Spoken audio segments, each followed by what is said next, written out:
El Instituto Estatal Electoral de Chihuahua presenta Espacio Electoral. Espacio Electoral. Adentrémonos con la información de gran interés para todos. Espacio Electoral al aire en Radio Universidad.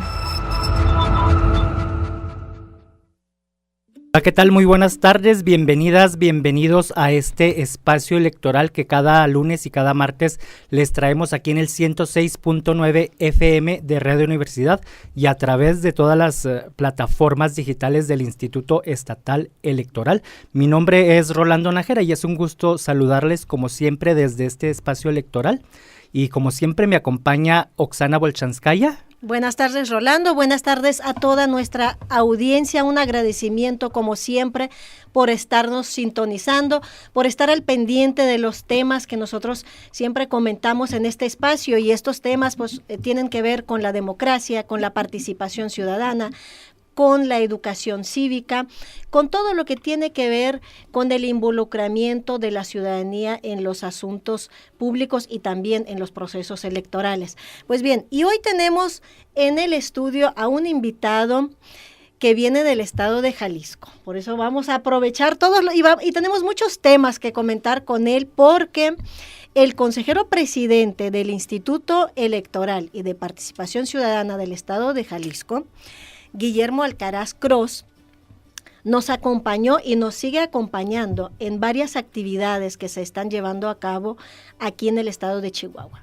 Primero fue el foro sobre los retos de la representación política de los pueblos y las comunidades indígenas que se llevó a cabo los días 2 y 3 de mayo, jueves y viernes, en Huachoche, en las cabañas de Tepehuán, y este foro realmente reunió a las autoridades electorales, tanto del ámbito administrativo como jurisdiccional, de 16 estados de la República, creo yo, que si no me equivoco, también las autoridades indígenas, por supuesto las autoridades locales, por lo cual le damos un gran agradecimiento por la hospitalidad que sentimos allá en la Sierra Tarahumara, en Huachoche, que es el corazón de nuestra sierra. Y ahí estuvo presente el consejero presidente del IEPS, del Instituto Electoral de Jalisco, y también con un tema relacionado con la representación política de los pueblos indígenas. Bienvenido al programa. Hola, ¿cómo están? Qué gusto estar con ustedes. Y vamos a empezar con este foro, porque luego seguimos con otra actividad que tuvimos hoy en materia de intercambio de experiencias y luego vamos a presentar todavía una revista muy interesante que aguántenos media hora del programa y le damos todos los detalles. Pero empecemos con este foro de la representación política indígena. Consejero presidente, usted estuvo ahí durante 2 días, escuchó las ponencias, los debates en las diferentes mesas panel y también participó con un tema. ¿Qué impresiones lleva usted? ¿Qué reflexiones nos comparte desde este espacio? Bueno, me parece que el resultado presenta problemáticas comunes, me parece que presenta intereses comunes y por supuesto todas a partir de una deuda histórica con las comunidades originarias, ¿no? Es importante integrarlos a la vida pública desde la formalidad, integrarlos a ser representados, a gobernar, a representar. Me parece que esa es la parte importante y me parece que esto resume todo lo que sucedió allá. Jalisco desgraciadamente ya sufrió un revés en el tema de integración de las comunidades indígenas y precisamente tiene que ver con ese descuido que no hemos sabido atender. En Jalisco tuvimos un problema que nos llevó a la imposibilidad de instalar casillas electorales en 2 comunidades de los pueblos wixárikas. Y bueno, pues desgraciadamente el defecto que sufren estos pueblos tiene que ver con 2. Uno, que era el reclamo que presentaban y que de alguna manera los llevó a inconformarse dentro del marco electoral, y otro, pues la imposibilidad de decidir alguna persona que los representara desde la afinidad, desde el mismo origen que comparten. Entonces, doble agravio y bueno, lo que hay que hacer es invitarlos a integrarse de manera adecuada, hay que generar las condiciones para que lo hagan y hay que invitarlos a formar parte de los órganos de representación y de gobierno constitucionales. En el foro de Huachoche hubo, digamos, se llegó a una conclusión coincidente entre la mayoría de los ponentes. Estaban hablando sobre una armonización legislativa y estaban hablando de que las legislaciones electorales actuales realmente no garantizan una representación real de los indígenas en los procesos electorales. ¿Su punto de vista sobre esto? Mira, bien decías que hemos compartido diferentes espacios, uno fue en Huachochi, pero tuvimos un intercambio hoy en el que destaqué además que la integración de los indígenas dentro de la primera circunscripción que conformamos Chihuahua y Jalisco no hay un número importante, y esto nos llevó a creer que tampoco tendríamos que atenderlos de manera puntual. Pero bueno, con lo sucedido en Jalisco da cuenta que sí tenemos que cambiar nuestra visión y comenzar a invertir en la atención de los indígenas. En Jalisco hemos avanzado. Tenemos una legislación que nos permite, no solo nos permite, nos exige integrar por lo menos a un indígena dentro de los municipios en los que la población es mayormente indígena. Y en este caso tenemos 3 municipios, es Cuautitlán de García Barragán, Mezquitic y Bolaños. ¿Qué hicimos nosotros? Bueno, no solamente nos quedamos con los términos de la ley, sino que impulsamos la inclusión de los indígenas dentro de las planillas. Y lo logramos. Tuvimos una participación dinámica de parte de ellos y la integración. Desgraciadamente no en la presidencia municipal, pero sí conseguimos que ellos se integraran. Y esto en defecto, por supuesto, de la relevancia que tiene que ver con la representación por su participación mayoritaria en la población de estos municipios. Y no obstante, y en contrapartida, quiero hacer la reflexión, si ellos hubieran permitido la instalación de casillas, seguramente hubieran integrado muchos más indígenas a los municipios. O sea, sí hubo problema con la instalación de casillas. Sí, definitivamente se vio reflejado, fueron importante el número de originarios que se integraron, sin embargo, hubiera sido mucho mejor la cantidad de pobladores indígenas dentro de la integración de los ayuntamientos si se hubiera permitido precisamente la instalación de estas casillas que básicamente integraban ellos desde las mesas y desde los electores. Así es.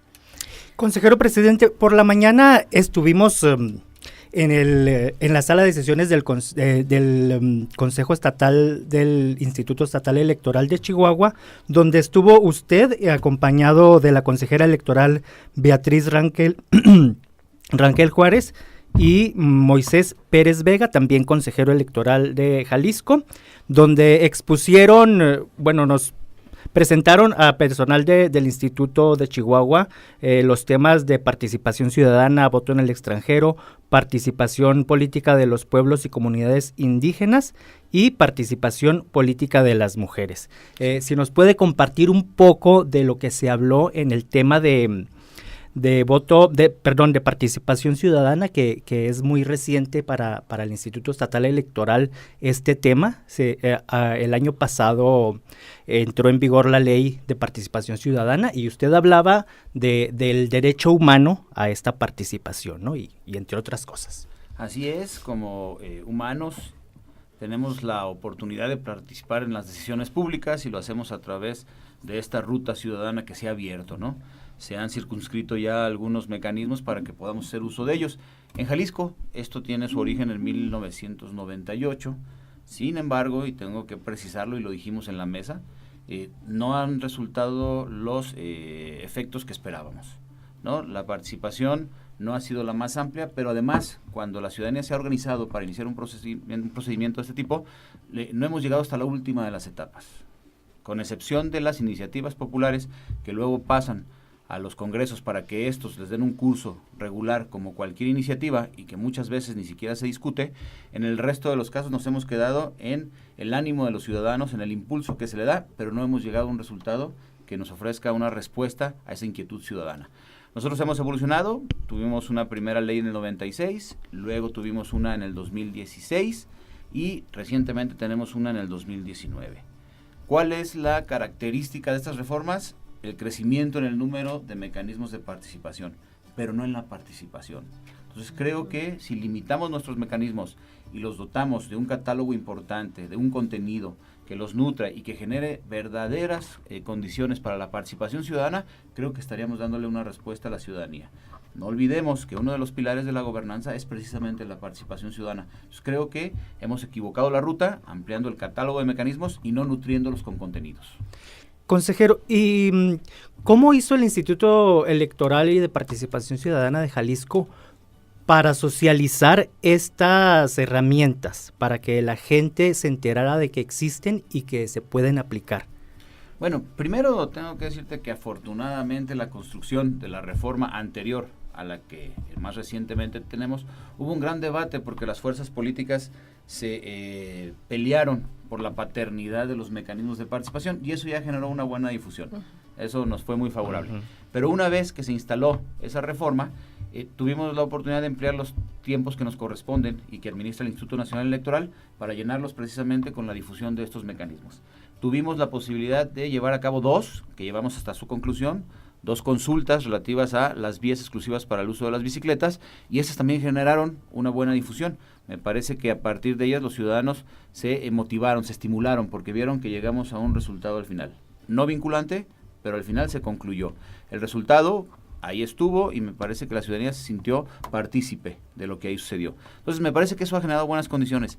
¿Qué sigue? Bueno, pues hoy tomar este nuevo catálogo y nuevamente emprender todo un proceso de difusión. En las pláticas en la mañana, consejero presidente, usted habló sobre el uso de las urnas electrónicas. Sí. Aquí en el Instituto Estatal Electoral también tenemos cierta cantidad, alrededor de 50, 48, creo yo, urnas electrónicas que básicamente son requeridas por las instituciones educativas, gremiales, incluso los partidos para organizar los procesos internos y pues si realmente damos abasto con esta cantidad.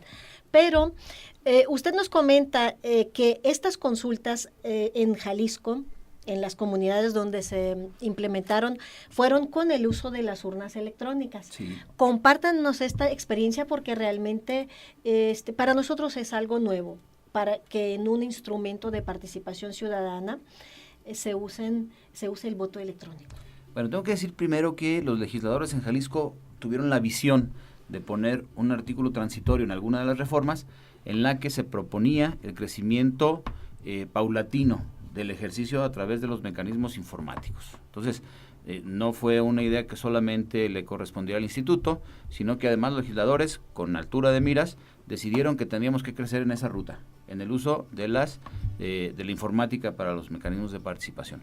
Y a partir de ello es que tuvimos el sustento jurídico que nos permitió plantear un primer ejercicio vinculante en 2 distritos y 46 municipios. El resultado fue exitoso, ¿no?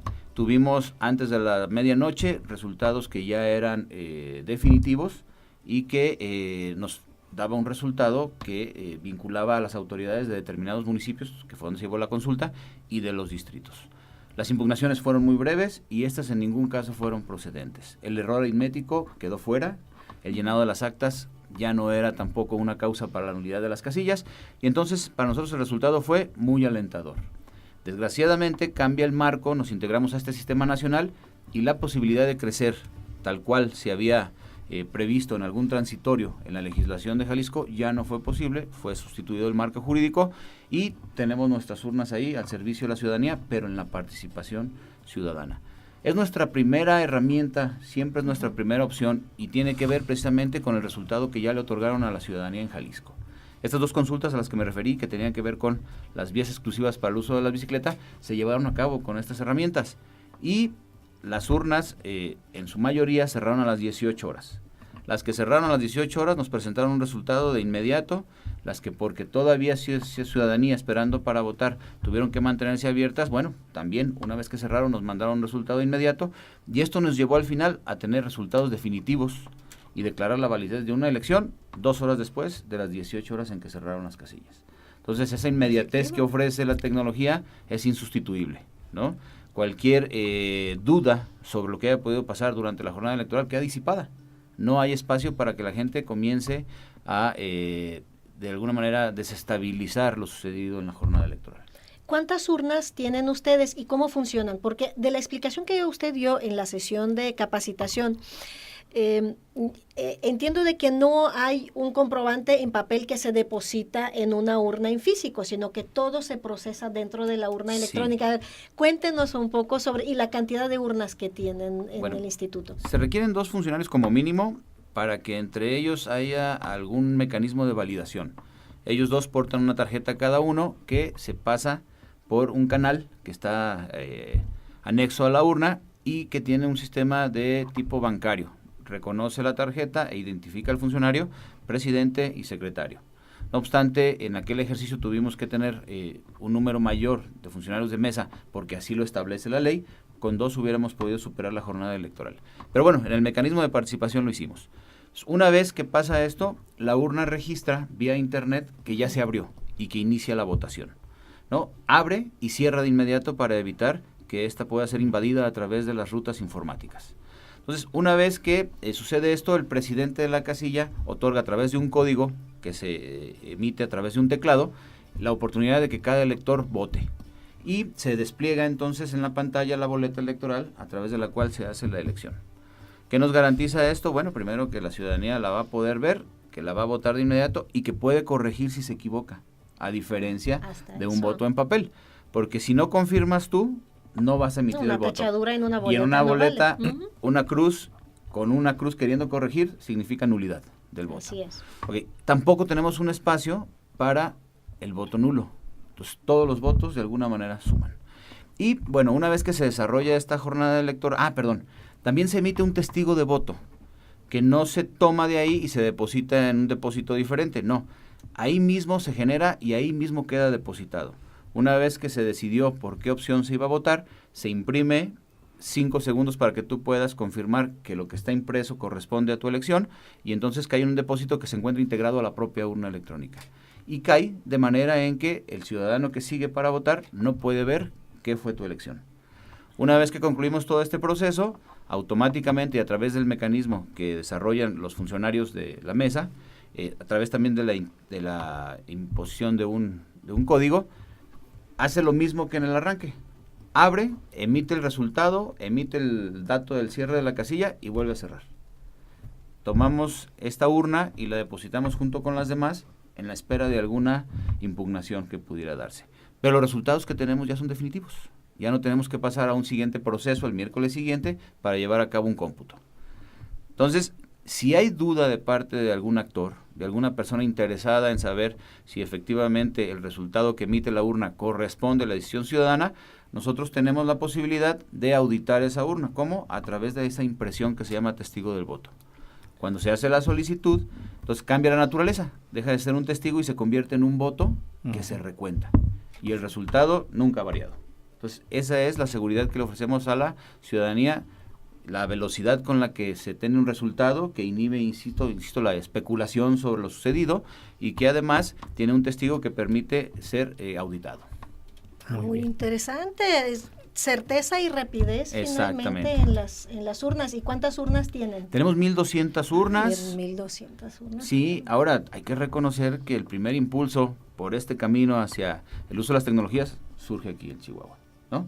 Nosotros tomamos el modelo, o más bien la opción, de invertir en las tecnologías y, bueno, pues le dimos una ruta viable, amplia y de gran peso en el estado de Jalisco. Pero no hay que olvidar que Chihuahua fue el impulsor. Sí, claro, y nosotros presenciamos muchos ejercicios con las urnas electrónicas. Recientemente se llevó a cabo aquí en la capital una consulta sobre el presupuesto participativo. Estamos estrenando, digamos, los instrumentos de participación social. Todavía no hemos tenido ni una de participación política, pero la participación social ya hubo una audiencia pública, la consulta para el presupuesto participativo aquí en el Instituto de Chihuahua. Por eso es tanto interés cuando usted nos compartió, ustedes, el consejero, también Moisés, la consejera Beatriz, de lo que ya se ha hecho en esta materia en el estado de Jalisco. Muy Así interesante es. Realmente experiencia. Consejero presidente, en otro tema también, bueno, Chihuahua y Jalisco, entre otros estados compartimos el fenómeno de migración de ciudadanas y ciudadanos principalmente a los Estados Unidos. Sí. En ese sentido, ustedes han hecho un gran esfuerzo para que esos ciudadanos y ciudadanas que se encuentran en los Estados Unidos emitan su voto, ¿no? ¿Cuál ha sido la experiencia desde que emitieron estas acciones para lograr esto? Mira, en términos estrictamente numéricos, pues el crecimiento del electorado fue importante. De 4,000 que habíamos tenido promediado en 2 procesos pasados, que no obedecían a un proceso local, sino a la participación de los jaliscienses en una elección de presidente de la República, pasamos a este proceso pasado en el que ya hubo una elección en Jalisco, en la que elegimos 2 cargos, gobernador y diputado de representación proporcional, al doble, a 8,000. Entonces, me parece que se generaron buenas condiciones, que nos pusimos a trabajar en el tema de incluir a nuestros compatriotas que viven en el exterior, y bueno, los números no se equivocan. Hubo una participación del doble, esperamos que esto siga creciendo, tendremos, al igual que ustedes, en 3 años, bueno, en 2 años ya, Menos, sí. Un proceso que involucra también a nuestros compatriotas desde el extranjero y que hoy, a diferencia de hace 3 años, nos presenta un reto. Tenemos que procesar solitos esa elección. Si bien ahora tuvimos que invertir y compartir esfuerzos con el Instituto Nacional Electoral, porque se trataba de una elección que también los involucra como la autoridad competente para los procesos federales, bueno, pues hoy ya no será así. Y lo que quisimos, además de venir a saludar a los chihuahuenses, es compartir esa primera experiencia y los retos que nos ofrece en un siguiente momento para nosotros y en un primer momento para ustedes. Me parece que debemos de caminar juntos, que debemos de fijar plazos juntos, porque tenemos que compartir un instrumento que nos tiene que dotar el Instituto Nacional Electoral, que son los padrones, definir nuestros movimientos para que cesen los movimientos dentro de este instrumento y definir entonces cuántos ciudadanos tendrán la posibilidad de acompañarnos en estos procesos de renovación. Y bueno, y nos falta todavía una actividad muy interesante el día de hoy, porque a las 6 de la tarde vamos a presentar una revista del Instituto Electoral de Participación Ciudadana de Jalisco, una revista que ya tiene pues años de circulación. 13 años. 13 años, imagínense, es el número que 33 que se va a presentar. Ahora sí, presúmanos, por favor, su revista. Bueno, me parece que es un producto del Instituto Electoral y de Participación Ciudadana del Estado de Jalisco que se encuentra consolidado. Es un espacio para la libre expresión, que tiene una parte que sí concentra una temática en particular, que en este caso tiene que ver con el escenario político ante el que nos encontramos, sobre la manera en que deben de resolverse algunas cosas desde quienes hoy conducen en el país, particularmente desde el Ejecutivo, pero también en un espacio en el que se puede abordar cualquier tema, y siempre hay una persona que presenta su participación hablando de cualquier cosa que no sea el resto de la temática. También compartimos a un artista gráfico. Entonces, y sin que exista una relación entre la temática y lo que él expresa, me parece que le dan le cierran el círculo a la revista. Es una revista que ha sido atractiva, que ha sido reconocida y que tiene un foro importante. La hemos hecho desde 2 vías, en un principio era impresa, hoy ya tenemos la publicación electrónica. Ante la debilidad económica, de repente los institutos en todo el país, particularmente en el nuestro, pues pero bendito sea el internet. Sí, hemos optado precisamente por tenerla publicada solamente, pero no hemos desistido en el ánimo de mantener vigente a la revista. Folios insistiría, es un producto consolidado y bueno, la invitación para que la leamos. Hoy en la tarde estaremos presentándola y bueno, si el auditorio nos acompaña estaría muy padre. Bueno, ya escucharon a Guillermo Alcaraz Cross. Se va a presentar hoy la revista Folios, una revista realmente como nos acaba de comentar, atractiva visualmente en el contenido, con grandes articulistas reconocidos a nivel nacional. Así que a las 6 de la tarde del día de hoy tenemos cita en las instalaciones de Inforaj. Les recuerdo que están en el Paseo Bolívar, número 800, en el centro histórico. Yo creo que cualquiera de quienes vivimos aquí en la capital de Chihuahua ubicamos muy bien este lugar. En el Paseo Bolívar, Inforaj, a las 6 de la tarde. La presentación de la revista Folios, la revista del Instituto Electoral de Participación Ciudadana de Jalisco, pero con un contenido interesante, amplio, muy rico para todo el público. Así que les esperamos hoy a las 6 de la tarde.